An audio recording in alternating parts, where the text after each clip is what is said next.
কাঁচি চালাতে গেলে কাপড় আর কাঁচি অন্যদিকে দৌড়ায়। তো হ্যালো বন্ধুরা, আজ আমি আর আলু মিলে গেছিলাম আমাদের কলেজ বন্ধু তুলিকার বাড়ি।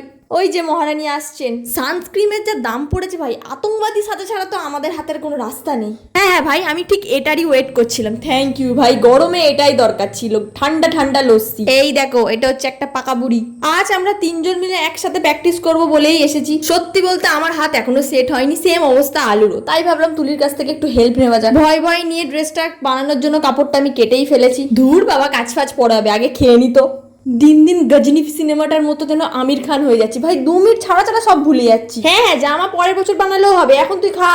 কিছুদিন আগে এই মাইয়ার বার্থডে গেছে, তাই আমরা একটু ছোট্ট করে সেলিব্রেট করলাম, বন্ধু হই না। তুলি এখানে আমাদের এই আনা ছোট্ট কেকটি সবাইকে খাইয়ে দিচ্ছিল। কাজকর্ম মিটিয়ে ঘরে যাওয়ার জন্য ব্যাগ গোছাচ্ছি। ও মা বলে কি নাকি খেয়ে বাড়ি যেতে হবে।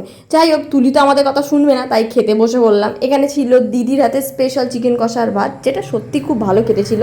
না খেলে মিস করতাম, বুঝতে পেরেছি। যা গরম পড়েছে, বেশি কথা না বলে টাপাটাপ মেরে দিলাম। তারপর আমরা এদিকে ঘুরে দেখছিলাম। হ্যাঁ, তুলির বাড়ির চারপাশটা সত্যি খুব সুন্দর। এই দেখো গাছটায় কত আশফল হয়েছে।